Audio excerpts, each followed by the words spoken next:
And welcome in. Happy weekend. Happy everything. Happy NFL draft. This edition of the Sportsedge is powered by sportshandicapper.com. And who better to have riding in the cockpit with me than the champ of the Westgate, the king of the world, Sealy McNeely. How you feeling? I feel okay. So before we get into anything, I don't know if you're aware of this because I know you're a big Top Gun fan like I am. You know, Top Gun Maverick is coming out soon. You know that they're saying this is one of the great movies in recent memory for that kind of a action, thriller type movie. The reviews are just pouring in at the top level. Will you go see Top Gun Maverick with me? Is that with the little guy? Tom Cruise? Mini-Me's not alive anymore. No, Tom Cruise. He's still called the little guy.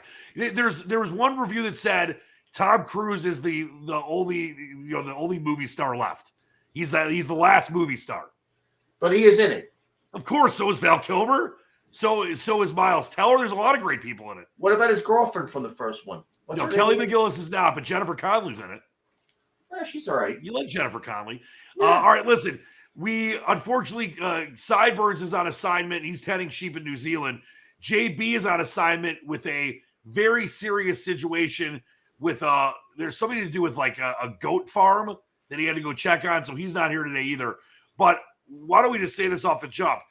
JB was on 4 golfers this weekend at the brand new Mexico Open at Vedanta, and there really was, Rahm was 4-1 seal, no value whatsoever. Rahm is in the tied for the lead as we tape here on a Friday afternoon. But he did like Nate Lashley, who's in the mix. He did like Matt Jones, who's going to probably make the cut. And he did like Adam Long. Adam Long is tied for the lead right now at, I think it was 65-1. So what a score that could be. And Jamie's done such a great job with his Scratch Caddy stuff.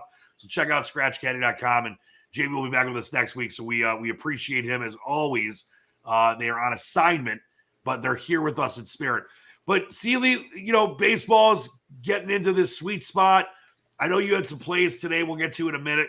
But as I like to do, I like to check in with you and talk about what you're seeing as the weather's getting a little warmer, what you're seeing with some of these pitchers.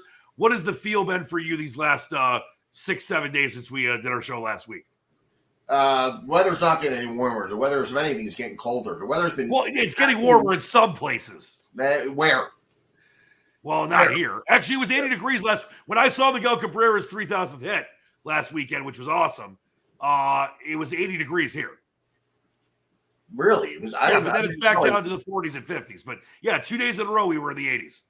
Well, I'll tell you. We'll explain to the people why that's important to focus on the weather right now. Yeah, the ball just doesn't carry, and also they got the humidors in every stadium, and I don't know I think that's going to help in the summer months.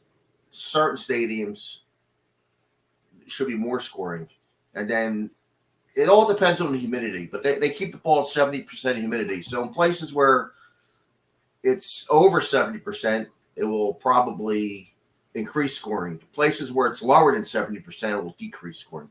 But I don't know. It's there's a lot of people think the ball's dead this year again with the seams, but nobody's done any scientific studies on it, so it's all a bunch of speculation. But home runs are down for April, for sure. What is it? The last few Aprils. So what do you think when it comes to looking at totals? And I know you've been on a lot of totals. You're on a couple tonight. We'll get to it in a second. What do you think the most important thing to focus is? Are you looking at different splits for the last couple starts for a pitcher? Are you looking at obviously where you're playing and the weather factors in that situation? What are you looking at when you're, because you're up at 4 a.m. getting these plays out at sportshandicapper.com, which is fantastic. And that's why you're ahead of, we talked about this. We've talked about it many times. We talked about it specifically last week as well, where, you're making plays early before obviously these lines have big moves. The high majority of the time, the games are moving with you. So what are you looking for, at that time in the morning as you're getting ready to put the plays out there?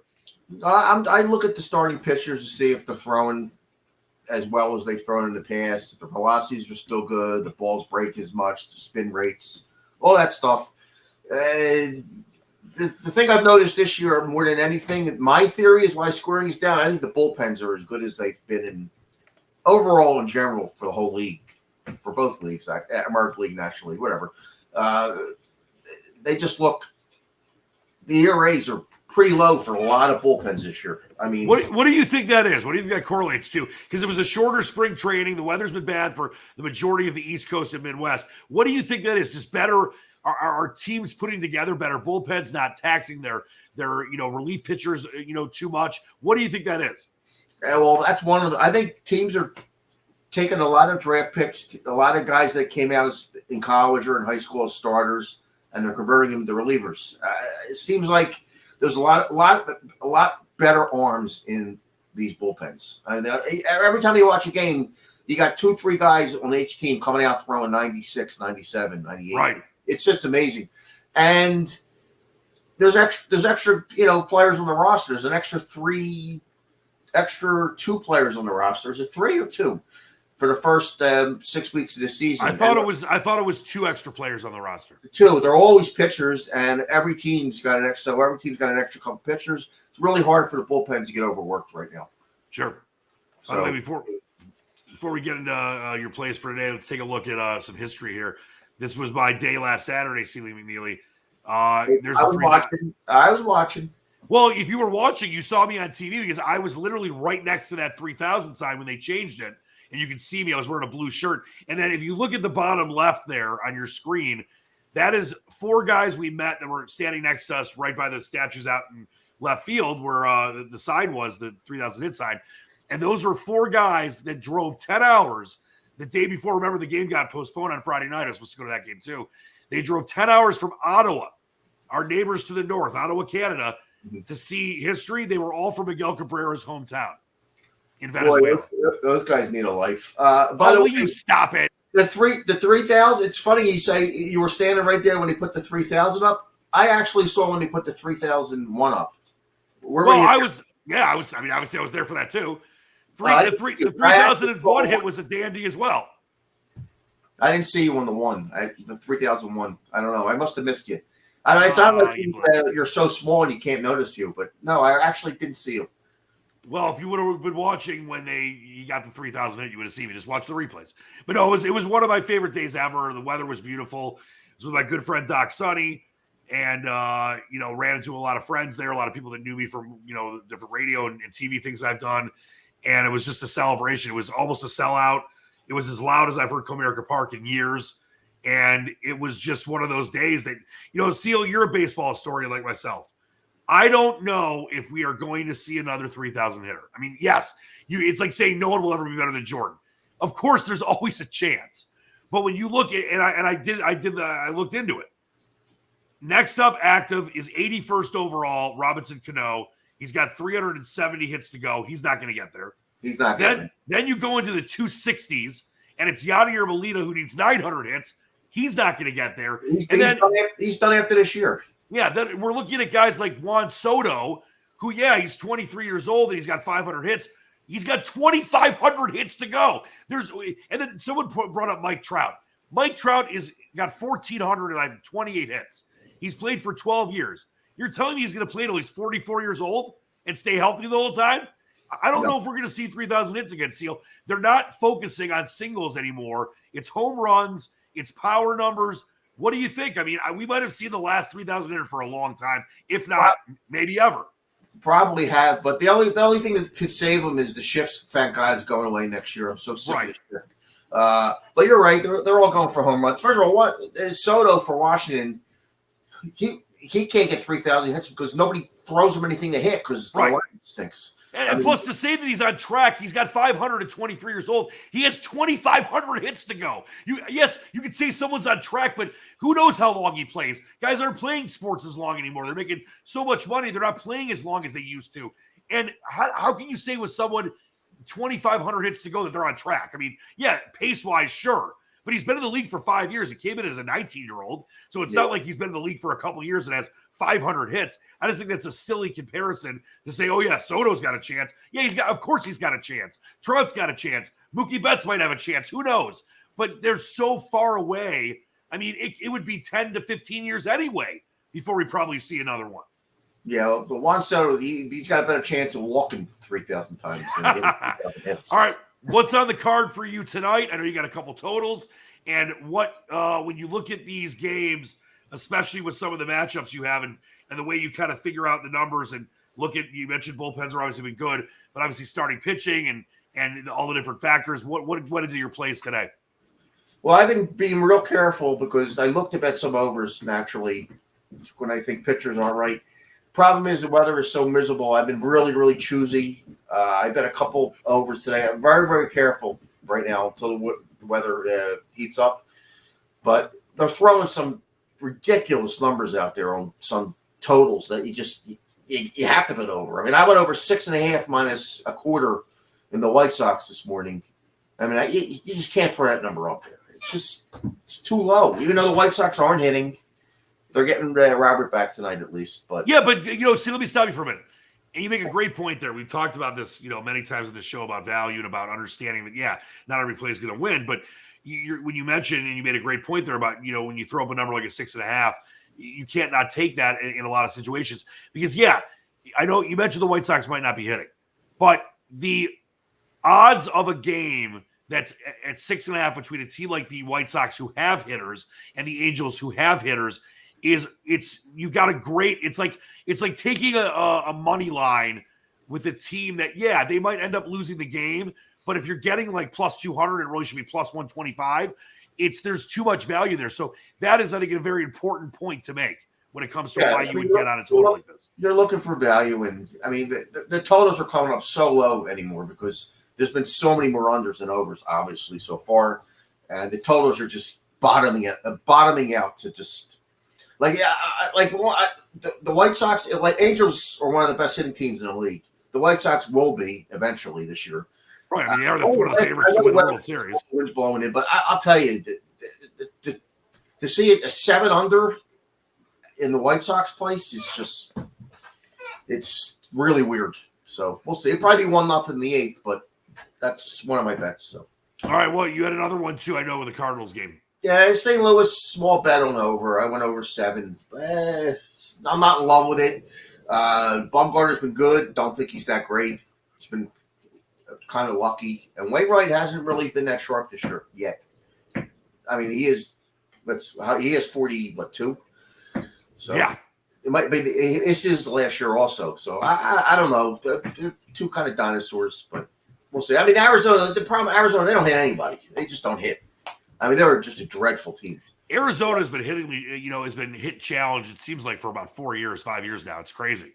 Yeah, I mean, they're dreadful to watch. I mean, they don't even have good at bats. Hey, we just had a cameo from Livers and Onions with a backpack on. Is she actually studying today? No, she's away at school. She's definitely not away at school. She just walked right behind you. My daughter? No. Yeah, that was Livers and Onions. She was in the background. That was my wife. It's Kylie. It was Kylie. That was one of her friends. Oh, I was going to say, that definitely wasn't Penny Lane. All right, before we get out of here, just give people a couple more tips and tricks about what to, obviously, get your place early in the morning, and we want people to, be involved with sportshandicapper.com, but regardless, we're still going to give you ideas. Who's the random friend behind you? Hi. All right, good. See you later. We're live. Take care. I'm going to cut the ponytail off next time. I love how we have this open format when we do this show that literally your wife and her friends think it's okay just to walk behind you and just wave at the camera. Yeah, it's like a chill kind of a podcast. Oh, it's super chill, but I want it to be somewhat professional. And with you and all the stuff I have to deal with you sometimes, you don't make it easy. Let people know just a couple things that it's important for them to focus on when it comes to baseball betting right now. What's important would be to join my service and follow me. All right, we just said that. We love them to do that. But if they don't want to, and we're not going to ever force anyone to do it, we still are going to give them ideas and tips and ways to make some money on the show. So give them a couple ideas, Seal. Be nice to them. A couple ideas. Well, ways that they can handicap baseball and be smart about it. Well, it helps to have like 9 TVs so you can watch all the pitchers at once. That's always a help. I mean, if you're sitting there watching your hometown team every day, and the only so let's back up. Most people can't afford 9 TVs, so let's do something that's actually feasible.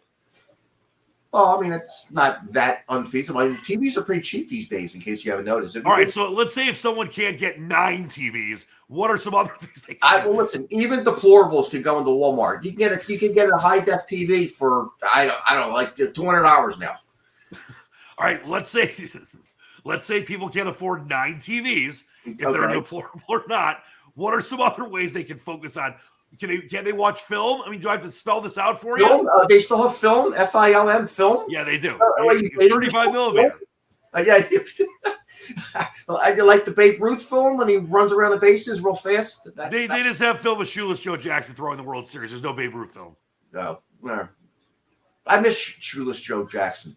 Yeah, you guys were really good friends. Yeah, I feel that old. All right, give them a couple things that are feasible. Not getting 9 TV, Seal. Not everyone's rich like you are. Look at the stats. I mean, stats are everything in baseball, right? You got to look at the stats. What do you want them to look at? I mean, should they be looking at WHIP? Should they be looking at Ks per 9? Like, what are some things they can just, on their own kind of look at? Go to the MLB sites, go to ESPN, whatever, and kind of look at different game splits. How about exit velocity, spin rate for pitchers, stuff like that? The new stuff. It helps.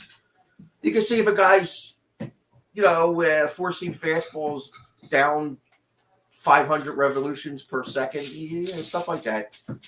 All right, your wife doesn't seem to have any decorum as well. She's going to do some pills in the middle of the show. They just walk right in here. It's a free-for-all in here. I mean, next time we're putting caution tape outside so they can't just walk in here. I have some of that around, that yellow caution tape. Petty lady, you having some kind of a canastic party? What are you doing? When I have a bad day in baseball, there's caution tape wrapped around the office. That's the way it should be right now during the show. So random petty friends aren't walking in and waving at the camera and distracting us. All right, before we get out of here, give us a parting shot, and you cannot talk about anything to do with anything other than life. Parting shot. I might have to wait and rent Top Gun when it comes. What do you mean wait? When it comes on demand.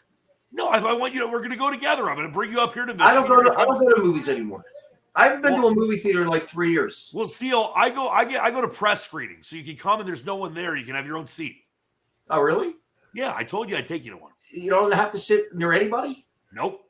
And your name's on the chair. My name's on the chair. You can sit right there wherever you want. Do I have to sit next to you? I mean, I might force you to because otherwise you'd be a loser. But no, you don't have to. Do you get free popcorn at the screening? Sometimes. Depends. Milk duds? Oh, yeah, sometimes. Are you the kind of guy that puts the milk duds into the box of popcorn? I've done it before, but that's kind of people are obsessed with that now. But no, I mean, I occasionally will do that. I like to keep it separately, though. I don't think my teeth are good. I can't eat milk duds anymore, I don't think. We'll just warm them up in the microwave so they're soft. They kind of get stuck everywhere. I don't know.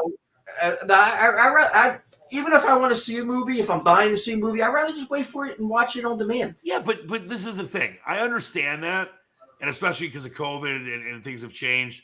But there's Tenet, for example. Tenet. I don't go to movies because of COVID. Well, no, I know. But listen, Tenet, for example, the great Christopher Nolan movie. You have to see that in a theater. Top Gun Maverick, you got to see that in a theater. It's not the same. Even if you have surround sound in your house? Not the same, Seal. Not the same as going to like an IMAX or a 15-story movie theater. It's not the same. I have a 65-inch TV with 4K with surround sound. But guess what else you're missing? You're missing also being there with an audience and having the reactions come through. I kind of hate people. I know you do, and you love me, so I'll take you to a private screening. I mean, I'm kind of antisocial. I don't know. Well, we love you, and you're not antisocial with us, but please check out sportshandicapper.com. For me, my Lions might finally be on the right track, getting my man Hutchinson. I've been saying for months. I told you this, Seal. I said he would be there at 2. He was, even when he was minus 500 to go overall number 1. They trade up and get Jamison Williams, who, yes, coming off an ACL, but is going to be incredible. Your Eagles got A.J. Brown in a shocking deal. Eagles are definitely, I think, the favorites to win the NFC East this year, for sure. The question is, can Jalen Hurts stay healthy and throw him the ball? Right, that, and don't count the Cowboys. Yeah, the Cowboys always fail, though. They always fail. One other question for you. On this new movie you're chirping about, what kind of plane does he fly? I believe he flies a metal plane. F-35, the new one? Whatever they're flying are the new ones. Okay, I'm not a big military plane guy, so that's your department. It's not like he got real old. He's flying like a no, and he's like teaching like he was being taught in the first Top Gun, but he's still involved. He's still flying planes and stuff. No, it's not a crop duster. No, it's not like Randy Quaid's crop duster in Independence Day. It's much more advanced than that. All right, I'll tell you, if he's flying an F-35, or I'm in. I think I'm in. Well, I'm telling you, I don't like to read reviews for a movie. I just read some kind of very generic, generalized stuff because I don't want to know what happens in movie before I see it.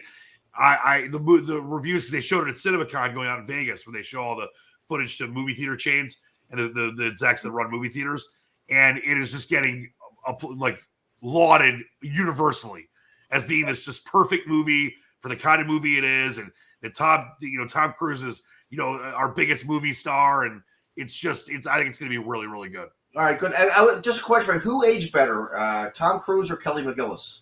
I would probably say Tom Cruise. Okay, thank you.